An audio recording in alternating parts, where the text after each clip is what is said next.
Olá pessoal, sejam muito bem-vindos ao Teologia Simples e Direta. A paz do Senhor Jesus para a sua vida, você meu amigo, meu irmão, que Deus em Cristo abençoe a sua vida poderosamente. Fique nesse vídeo até o final, porque vai ser uma bênção, um canal de bênção para a sua vida. Deixe aí o seu like, compartilhe esse vídeo, compartilhe para que as pessoas possam ser abençoadas através da palavra de Deus. E hoje nós vamos falar sobre a lição da Escola Bíblica Dominical. Vamos falar sobre a lição de número 2. No vídeo passado nós falamos da lição de número 1, comentamos a lição de número 1. Hoje nós vamos comentar a lição de número 2 da nossa Escola Bíblica Dominical, da revista de adulto da CPAD, que tem como título O Corpo de Cristo, Origem, Natureza e Vocação da Igreja no Mundo. Então, fique até o final, tá bom? Que Deus vai abençoar a sua vida e você vai ter muito conhecimento da palavra de Deus. Olha só, a lição de número 2 vai falar sobre imagens bíblicas da igreja. A lição de número 1 falou sobre a origem da igreja. Nós podemos ver que a igreja é uma instituição fundada pelo Senhor Jesus, composta de crentes que são lavados e remidos pelo sangue do Cordeiro de Deus. É uma comunidade de salvos. Isso nós falamos no vídeo da primeira aula, tá bom? E hoje vamos falar sobre imagens bíblicas da igreja. Então, já falamos do que é a igreja, a natureza da igreja, o que a igreja ela é, a origem da igreja, e hoje vamos falar sobre essas imagens bíblicas da igreja. O que a Bíblia mostra sobre figuras da igreja. A leitura bíblica em classe, ela está em Efésios capítulo 5, versículo de número 25 ao 32, e também 1 de Pedro, capítulo 2, versículo 9 e o 10. Você faça a sua leitura, tá bom? Porque a leitura bíblica em classe é a leitura que vai fundamentar, dar sustentação à revista. É isso que o escritor utiliza para fundamentar a sua aula. Então é isso que nós iremos comentar aqui hoje. Tem também o textuário, é importante ler o textuário para saber o que o texto quer dizer. O textuário está em 1 Pedro, capítulo 2, versículo 9, que diz: Mas vós sois a geração eleita, o sacerdócio real, a nação santa, o povo adquirido, para que anuncieis as virtudes daqueles que vos chamou das trevas, para a sua maravilhosa luz. 1 Pedro, capítulo 2, e o versículo de número 9 é o textuário. E a verdade prática diz assim, a verdade prática fala, por meio de cada imagem que retrata a igreja, o Espírito Santo revela-nos o quão glorioso ela é. Quão glorioso é a igreja. Mas que igreja é essa?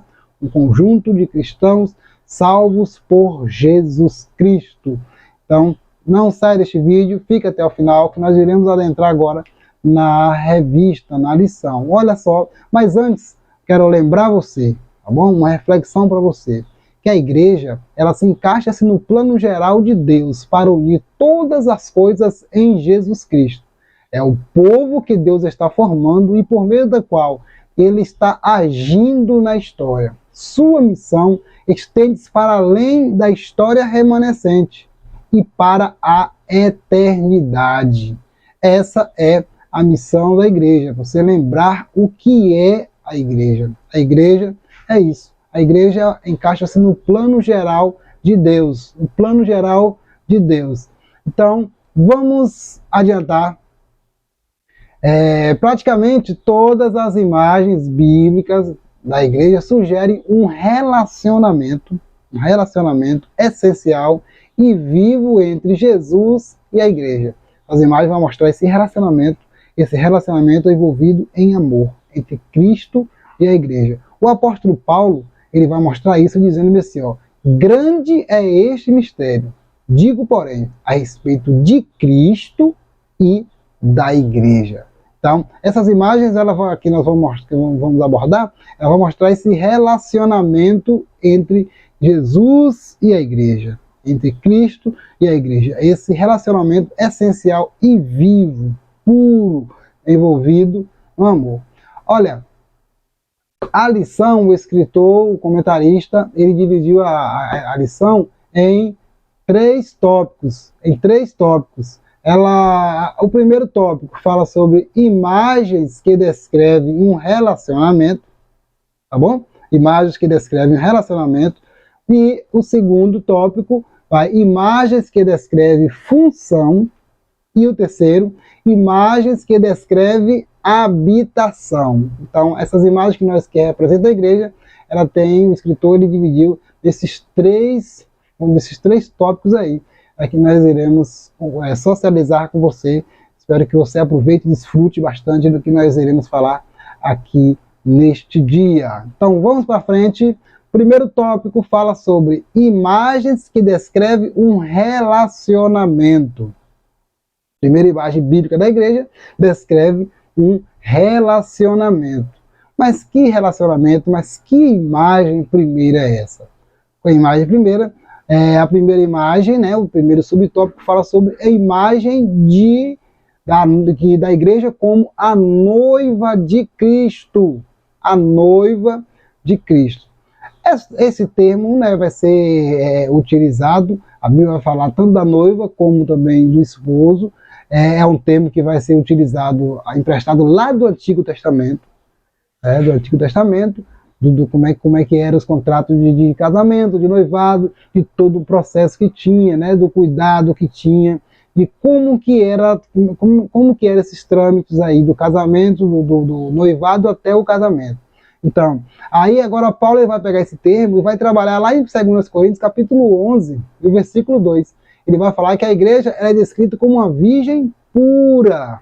Uma virgem pura. A igreja como uma virgem pura. A noiva. Quando fala de noiva do Antigo Testamento, está falando sobre pureza, virgem, castidade.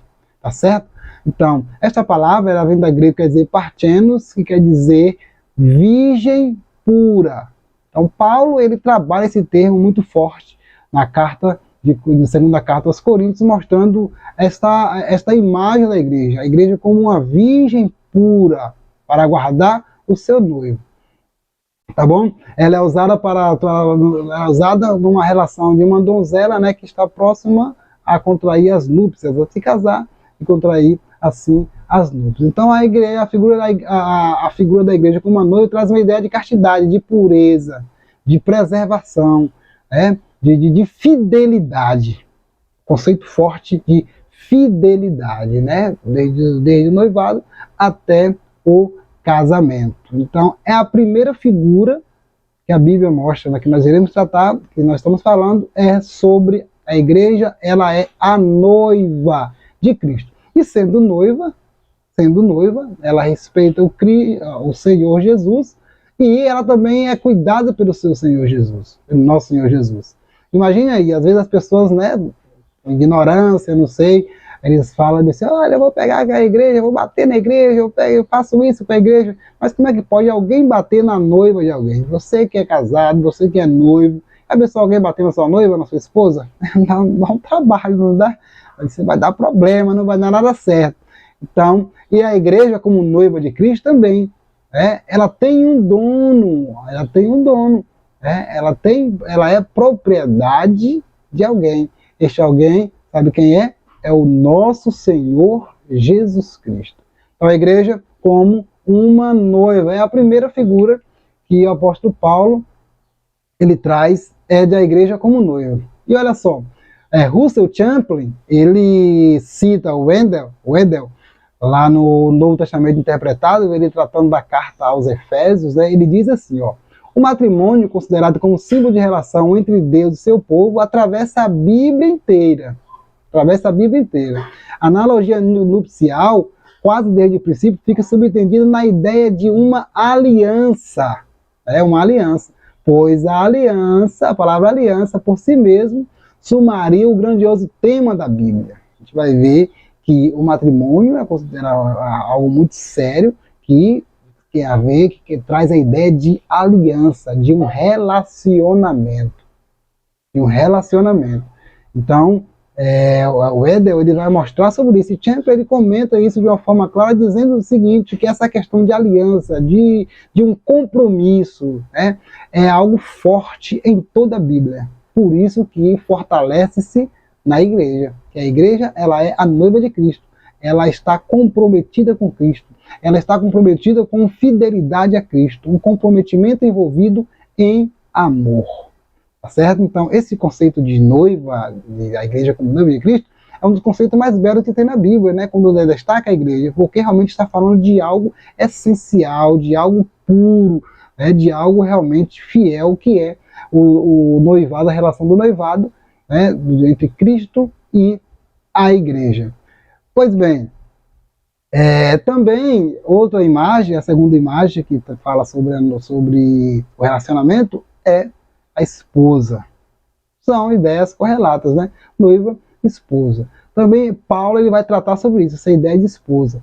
Só que Paulo, né, como Paulo ele era muito habilidoso de fazer essas analogias, essas metáforas, né, ele era muito inteligente de fazer essas metáforas, ele faz essa analogia entre o casamento de um homem com a mulher, como um casamento de Cristo e a igreja. Olha só, essa relação Paulo ele faz de forma clara. Ele faz de forma clara. No capítulo 5, versículo 25, vamos ver aqui, de Efésios, olha só o que o apóstolo Paulo ele vai dizer, capítulo 5, versículo 25 e o 26, Paulo vai dizer assim, ó, vós maridos amai a vossa mulher como também Cristo amou a igreja, e a si mesmo se entregou por ela, para santificar, purificando com a palavra da água, purificando com a lavagem da água pela palavra. Tá vendo? Ele faz essa relação, que Cristo amou a sua igreja. Então ele fala sobre esse relacionamento de amor, que envolve amor. E Jesus ele amou tanto a sua igreja que ele se entregou pela sua igreja. Ele veio, morreu na cruz do Calvário e se entregou pela sua igreja. Então esse relacionamento de amor entre Cristo e a igreja é demonstrado no amor de Deus, que Deus enviou seu Filho para morrer na cruz do Calvário. E deve ser demonstrado também para como a sua igreja. A igreja amar a Cristo. Amar ao Senhor Jesus Cristo. Então, esse relacionamento, né, esse conceito de esposa é um conceito muito forte, né, correlato também com noiva, que o apóstolo Paulo ele trata de forma bem clara, assim, né, e perfeita. Se a esposa Paulo vai falar sobre esse conceito, né, se o esposo, né, o esposo ele cuida da esposa, assim como Cristo cuida da igreja, o esposo cuida da esposa, né? Cristo ele cuida da igreja e zela e ama da igreja. Então ele usa esse conceito para mostrar, olha como é tão séria a questão do casamento. A questão do casamento é uma coisa muito séria. Então Paulo vai mostrar sobre isso. E ele também fala sobre a submissão da esposa ao esposo. A submissão, né? Essa submissão da esposa ao esposo, da igreja para Cristo. Tá vendo? Isso está bem entranhado, né? Paulo ele deixa bem entranhado, bem amarrado essa questão. Então essa imagem de um relacionamento amoroso entre Cristo e a igreja deve ser um parâmetro para todos os casais. Assim como Cristo amou a igreja, assim a esposa deve amar o esposo. Entendeu aí? Então Paulo ele mostra desse jeito. Então esse conceito de esposa de Cristo, a igreja como esposa de Cristo, é um conceito muito forte. É um conceito muito forte e que Paulo ele fala sobre isso, né? Grande é este mistério, mas digo porém, a respeito de Cristo e a igreja. Esse relacionamento místico, esse relacionamento espiritual de Cristo com a sua igreja. Então, a igreja de Jesus é a esposa de Cristo. A igreja de Cristo também é a noiva de Cristo. Tá bom? Vamos agora também. Outro conceito de relacionamento. A igreja como rebanho de Deus. Como rebanho. Esse conceito o apóstolo Paulo ele vai mostrar, né, o evangelista Lucas, melhor, ele vai narrar lá em Atos dos Apóstolos, a despedida de Paulo aos irmãos, aos bispos ali de Éfeso, quando ele fala, olha, cuidai do rebanho de Deus, tomar cuidado do rebanho de Deus. Ele usa esse termo rebanho de Deus, porque realmente a igreja ela é o rebanho de Deus, ela é o rebanho do Senhor. E essa questão de rebanho está ligada também ao cotidiano dos judeus.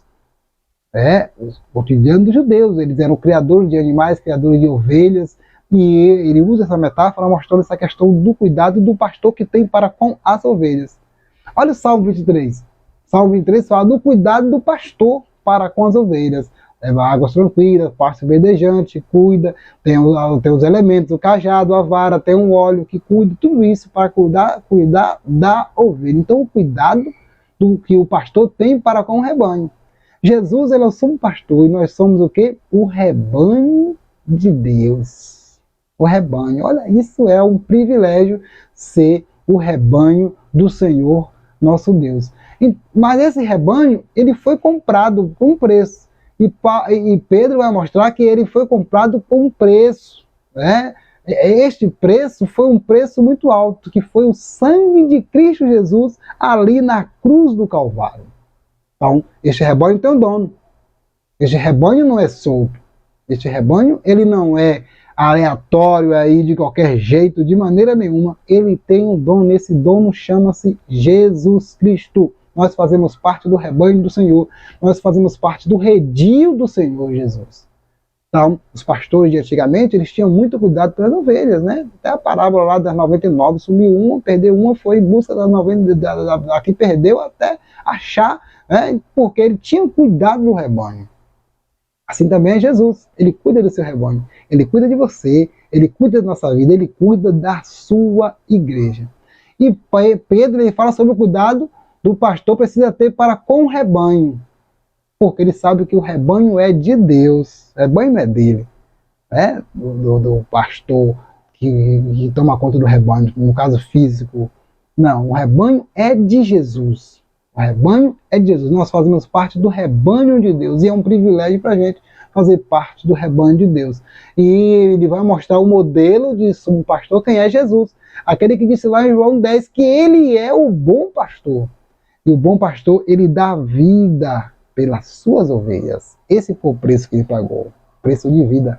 A sua vida, o seu sangue morreu na cruz para salvar o seu rebanho, o seu povo. Então glorifica a Deus porque você é rebanho do Senhor. Você faz parte do rebanho do Senhor Jesus. Você é ovelha do Senhor Jesus. Você não é qualquer coisa, não é um desorientado de maneira nenhuma. Faz parte do rebanho de Deus. E você que não é o rebanho de Deus, que ainda não tomou seu compromisso, a sua atitude, que você possa fazer parte, tomando essa decisão ao lado de Cristo, para ser rebanho do Senhor, para ser encontrado pelo Senhor Jesus. Tá certo? Vamos agora para o próximo. Olha só, falando do primeiro ponto sobre as figuras que eu fiz, imagens relacionadas ao relacionamento.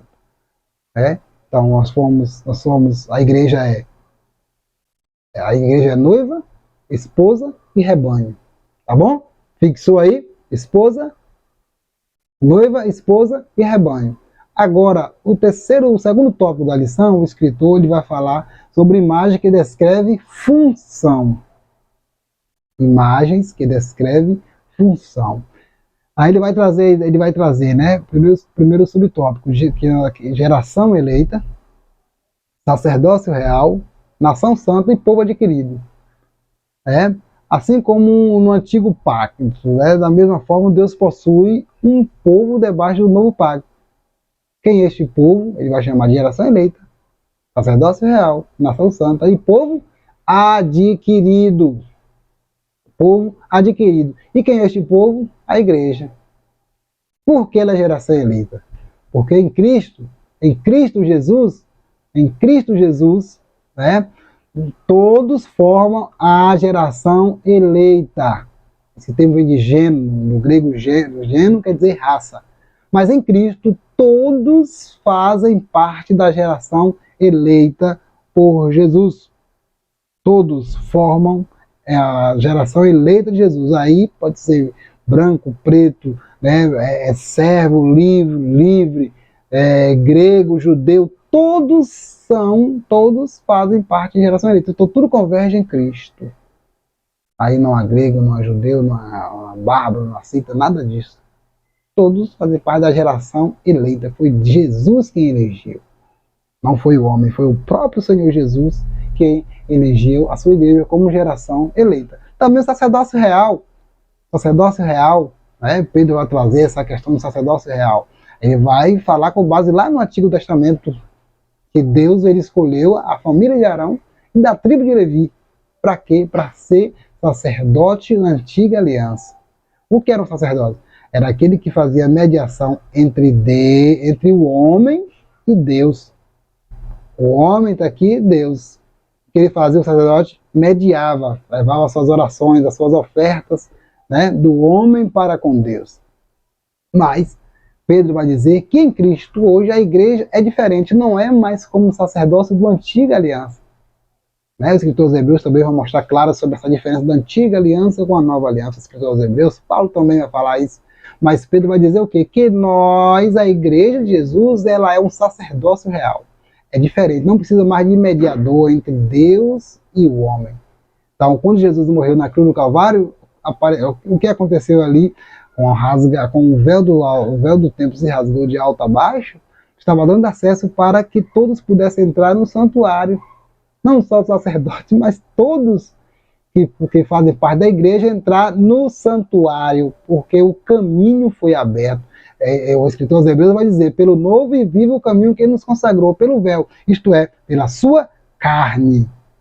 Está vendo aí? Então, é um sacerdócio diferente, um sacerdócio real, está falando mesmo de monarquia, está falando de algo especial que Deus ele fez para com a sua igreja, sacerdócio real.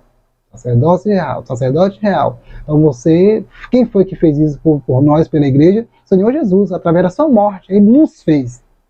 Lá em Apocalipse vai dizer, ele nos fez reis e sacerdotes. E sacerdote real, tá bom? Também, fala sobre nação santa. Que nação santa é essa? Nação separada. A priori, né, na antiga aliança, essa missão era para Israel. É uma nação diferente, separada, não é imitar outras nações, fazer a diferença. Mas a gente sabe que Israel teve vários problemas, né? Israel teve vários e vários problemas. Aí agora, após a morte de Cristo, a nova aliança, Jesus agora ele chama quem? A sua igreja. A sua igreja vai ser agora o quê? Uma nação santa, separada. Quer dizer separada, o termo quer dizer diage, os agiasmos, né, quer dizer povo separado. No Antigo Testamento separava-se coisas ou pessoas se consagrava coisas ou pessoas. E no Novo, esse conceito do Novo Testamento, né, ele vem um conceito de separação de forma diferente. Essa separação de para servir a Deus. Aí agora a gente entra com o termo eclésia. Os chamados para fora, os separados, eles são chamados para fora, são separados para quê? Para servir a Deus. Olha que maravilha, chamados para servir a Deus. Então, você é separado pelo Senhor, a igreja é separada pelo Senhor, a igreja não é igual ao mundo de jeito nenhum, a igreja é separada para servir a Deus, porque é a nação santa. E agora, povo adquirido. Quando fala em povo adquirido, está falando de que comprou, que pertence a alguém, que foi comprado por alguém. Foi comprado por quem? Por Jesus. Jesus comprou com preço de sangue. Pedro vai dizer isso. Não foi com ouro, com prata, mas com preço de sangue. Ele nos comprou para servirmos a ele. Como comprou um covil de escravo, não para ser escravo, ele nos comprou para sermos livres. Aí Paulo vai dizer, lá em Romanos 1, né, agora nenhuma condenação há para aqueles que estão em Cristo Jesus, que não andam segundo a carne, mas segundo o Espírito, porque a lei do Espírito de vida em Cristo Jesus nos libertou da lei do pecado e da morte. Então nós somos povo adquirido, nós somos comprados pelo Senhor. Comprado para sermos livres, não para sermos escravos, não para sermos escravos do pecado, mas para sermos servos do Senhor, livre, porque Jesus, ele nos comprou com o seu sangue. Tá certo? Qual é o segundo conceito, a segunda figura, a segunda imagem, né, que nós estamos falando? A segunda imagem fala sobre corpo de Cristo. A igreja é o corpo de Cristo. Tá vendo? Corpo, mais do que uma organização, ela é um organismo. É um organismo. E quando Paulo ele faz essa ilustração, ele utiliza essa ilustração para falar da harmonia do corpo. O corpo é formado por vários membros. Um corpo não pode ser construído só de um membro, mas de vários membros. Né? Pé, mão, boca, braço, vários membros o corpo tem. Entendeu? Então, quando ele está falando sobre isso aí, está falando também da harmonia que existe no corpo, dessa dinâmica que existe no corpo. Essa dinâmica. E essa dinâmica no corpo, que existe no corpo, ela só funciona bem por conta de quem? Da cabeça. do cérebro. Tá vendo? Da cabeça do cérebro. Então, a igreja, ela é o corpo de Cristo. E Cristo é o quê? A cabeça do corpo, a cabeça da igreja. Então, se o corpo faz alguma coisa, a igreja faz alguma coisa por conta de Cristo. No corpo humano, se eu estou gesticulando, falando aqui, porque meu cérebro, manda o comando para o meu sistema nervoso, no meu sistema respiratório, tudo, e aí eu faço tudo que eu estou fazendo aqui por conta do cérebro. É comando que o cérebro ele manda. Assim também a igreja. A igreja de Cristo, ela é comandada por Jesus, que é a cabeça do corpo. Se está ligado em Jesus, está firme, está seguro. E a igreja de Jesus, ela como corpo, o membro, ele só vai ser igreja se estiver ligado ao corpo. Se estiver fora do corpo, não faz parte do corpo. Não faz parte do corpo. Então, a importância de a igreja como membro, como corpo de Cristo. Entender que nós fazemos parte do corpo de Cristo. Então, cuidado com aqueles que têm um movimento aí dos desigrejados, aqueles que não acreditam muito nessa questão de igreja como corpo de Cristo. A igreja sou eu, tal, o membro individualmente, ele não é um corpo, ele faz parte do corpo. Ele só é a igreja se ele estiver no corpo. O corpo é o todo, é a igreja que é o corpo de Cristo. A igreja é o todo, é o corpo de Cristo, não apenas os membros individuais. Tá bom? Então, essa metáfora aí, essa figura da igreja como corpo de Cristo, ela é importante porque a gente entende a harmonia que existe e um comando que existe. Então, a gente vê quem governa a igreja? Jesus. Jesus é quem governa a igreja, é quem administra a sua igreja, e não o homem. Ou se o homem querer governar a igreja, e é fadado, a igreja vai ser fadada à derrota. Mas se ela é governada por Jesus, as portas do inferno, elas não prevalecerão contra a igreja do Senhor Jesus. Tá ok? Então, no corpo humano, tudo está no devido lugar. Assim também em Jesus. Paulo fala sobre essa harmonia do corpo. Tá certo? Vamos parar aqui agora. Tem uma citação aqui de Maya Birman, que ele fala lá no livro Conhecendo as Doutrinas Bíblicas, ele diz assim: o Senhor Jesus deixou este mundo há mais de 19 séculos. Entretanto, ele ainda está no mundo. Com isso, queremos dizer que sua presença se faz sentir através da igreja. Olha o que ele diz. A qual é o seu corpo. Assim como ele viveu sua vida natural na terra em um corpo individual, assim também ele vive sua vida mística em um corpo tomado da raça humana em geral. Que raça humana em geral é essa? É a sua igreja, é a igreja de Jesus. Esse conceito de Birman é interessante por quê?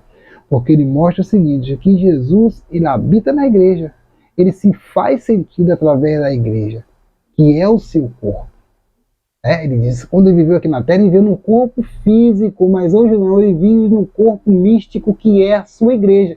O que é o corpo místico? É um corpo espiritual, conjunto de crentes salvos. Tá vendo aí? É importante você conhecer isso. É importante você ver esse conceito de que a igreja do Senhor Jesus, realmente, ela é o corpo de Cristo. E este corpo, ele é comandado por Jesus, que é a cabeça. Então Jesus ele habita na igreja. Lá em Apocalipse você fala que ele anda no meio da igreja, ele anda no meio dos 7 castiçais, representando ali as igrejas da Ásia Menor. No sentido místico, físico, espiritual, Jesus ele habita na sua igreja. Olha que maravilha. Vamos aí. Também Michael Dawson, em Teologia Sistemática de Stanley Orton, ele diz bem assim, como cabeça do corpo, Cristo é tanto a fonte de sustento da vida da igreja, à medida que seus membros se curvam à liderança de Cristo e funcionam conforme ele deseja. E o corpo será alimentado e sustentado e vai crescendo em aumento de Deus. Tá vendo? Ele diz o seguinte, que a igreja, que tem Cristo como cabeça, ele é sustentado pelo Senhor. Quando ela aceita, se curva a liderança de Cristo, ela vai crescendo, vai aumentando em Deus. Tá vendo? Jesus sustenta, Jesus fortalece, E a igreja vai crescendo, né? Ele usa lá Colossenses 2,19, né? Esse texto vai crescendo e aumentando em Deus, Colossenses 2,19. Né? Porque ele entende o seguinte, que a igreja ela é sustentada, mantida por Cristo. Quando a igreja ela está sob a sua liderança, governada por Cristo, ela sim está desta forma sendo sustentada, sendo alimentada pelo Senhor nosso Deus. Tá bom? Vamos ver. Assim como o corpo de Cristo, o meio a qual Jesus, a cabeça, pode agir no mundo, logo então ela é parte fundamental na pregação do Evangelho. Então a igreja é importante na pregação do Evangelho. Tá vendo? Porque ela é a plataforma que Deus opera. A igreja é a plataforma que Deus opera.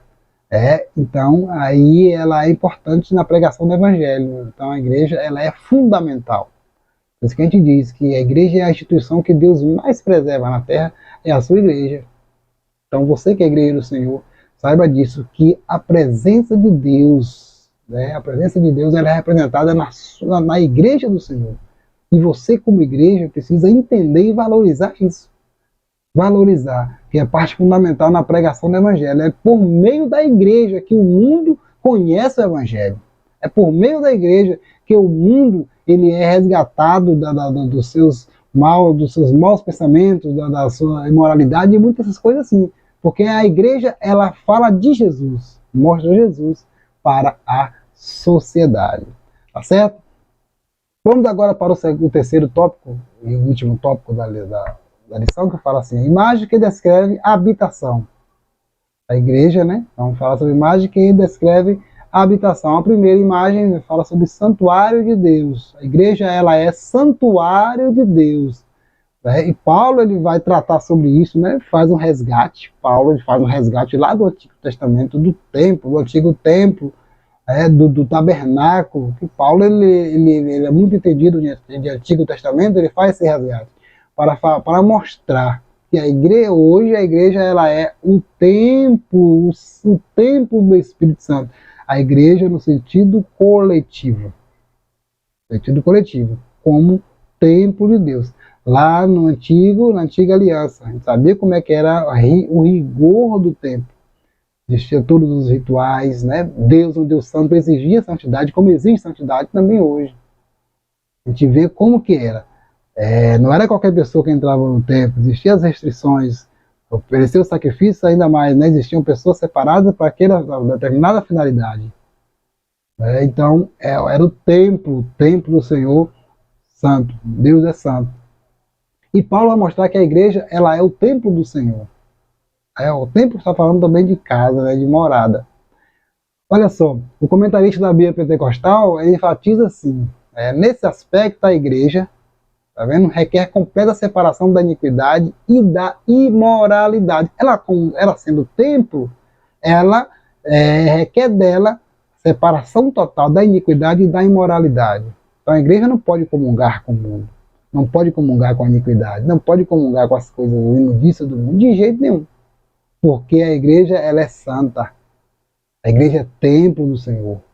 É necessário entender que como o templo do Senhor requer santidade.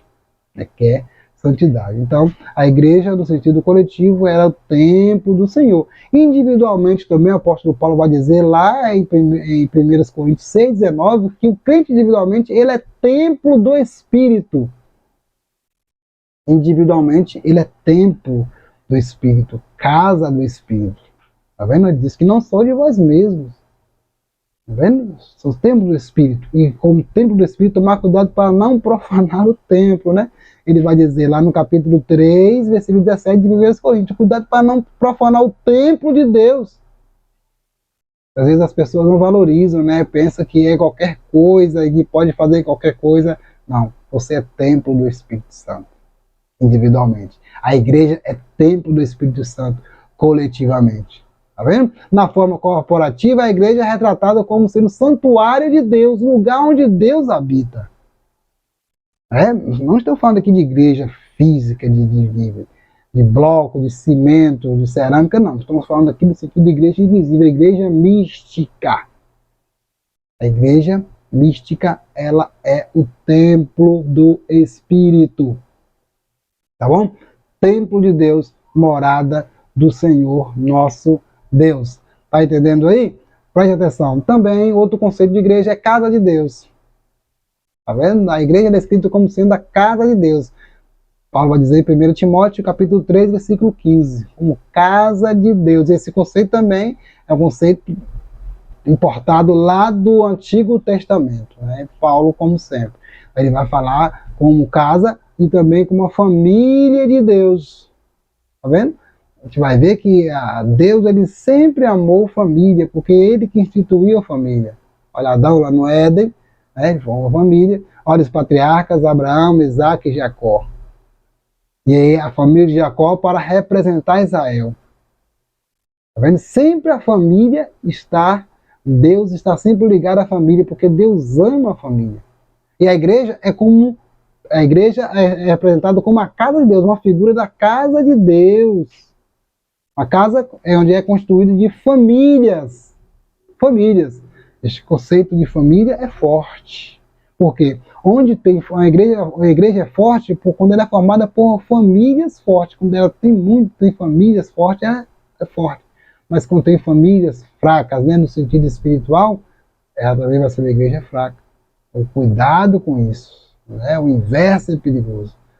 Tá bom? Mas esse conceito de família é um conceito mesmo de paternal, onde nós temos um pai. E uma das maiores formas de nós representarmos Deus, chamarmos Deus, é de pai. Porque nós somos da família de Deus. Porque a igreja, ela é a família de Deus. Cuidado, né, para não querer levar essas coisas de uma forma simplória, né, de jeito nenhum. Mas a igreja é, sim, a família de Deus. Tá bom? Que maravilha. Também, e por fim, o terceiro subtópico e o último fala assim, o escritor mostra o privilégio de ser igreja. Será que existe privilégio de ser igreja? Uma pergunta? Tem privilégio de ser igreja? Aí todos podem responder, existe sim um privilégio. O privilégio de ser igreja do Senhor. Nós estamos falando sobre o relacionamento de Cristo com a igreja, templo do Senhor, casa de Deus, corpo de Cristo, rebanho de Deus, noiva, esposa, tudo isso. E qual é este privilégio de ser igreja de Jesus? Qual é este privilégio? Para você que sabe, está na dúvida ainda, né? Você que sabe, está na dúvida. Olha, qual é o privilégio? Porque a igreja é uma instituição formada por salvos que se relacionam com Deus. Este é o privilégio. Quando Paulo quando era muito conhecedor do grego, né, da mitologia, dessas coisas dos gregos, ele também vai tratar sobre isso, mostrando de um Deus que é diferente dos deuses gregos. Lá no Areópago, no capítulo 17 de Atos, um Deus diferente dos gregos. Para os gregos, os deuses eram deuses transcendentes, que estavam acima da humanidade e que não podia, de forma alguma, se conectar, se relacionar com a humanidade. Mas o Paulo, ele vai trazer um conceito diferente, de um Deus imanente. Ele é transcendente, mas também imanente. Ele está se relacionando com a humanidade. E Deus se relaciona com a igreja. Se relaciona com você que é salvo, que aceitou Jesus como seu Salvador. Você que faz parte do rebanho de Deus, da família de Deus, da casa de Deus. Olha que maravilha. Tá vendo aí? Então, é o privilégio de você fazer parte deste rebanho, que é um Deus que se relaciona. Deus é transcendente, é santo, grande, poderoso, imanente, onipotente, onisciente, onipresente, mas também ele é imanente. Ele se relaciona. Ele se relaciona com a sua igreja. O outro privilégio qual é? Porque a igreja é uma instituição formada por salvos que exercem uma função sacerdotal diante de Deus perante o mundo. Como assim? Que ora pelas pessoas, intercede pelas pessoas, prega a palavra, se preocupa com as pessoas, de uma certa forma leva Jesus às pessoas. Esta é a função da igreja do Senhor Jesus. Tá bom? Então, você tem uma responsabilidade muito grande e é um privilégio de falar de Jesus, falar de Cristo para as pessoas. É um privilégio muito grande. E, por fim, Qual é o privilégio, outro privilégio de ser igreja? É porque a Igreja de Cristo é uma instituição em que Deus habita e vive. Tá vendo? Deus habita e vive. É um privilégio, porque é uma instituição que Deus habita e vive. Paulo diz que nós somos comprados por bom preço.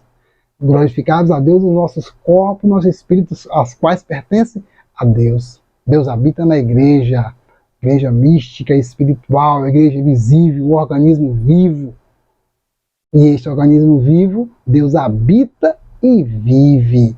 Então é um privilégio muito grande fazer parte da igreja do Senhor Jesus. Você, meu irmão, que é a igreja do Senhor Jesus, permaneça firme, porque isto é um privilégio de salvo. Você que ainda não tomou sua decisão lá de Cristo, toma sua decisão para fazer parte deste rebanho, desta família de Deus. Ser sim, sacerdócio santo, povo adquirido, nação santa, ser noiva de Cristo, esposa de Cristo, casa de Deus, tudo isso, né? Templo do Espírito. Eu convido você para isso, tá bom? Que Deus abençoe a vida de cada um, que essa missão possa edificar sua vida, as palavras de Deus possam edificar sua vida, no nome do Senhor Jesus. Amém. E que Deus em Cristo abençoe. E até a próxima semana para o próximo vídeo. Deus abençoe. Amém.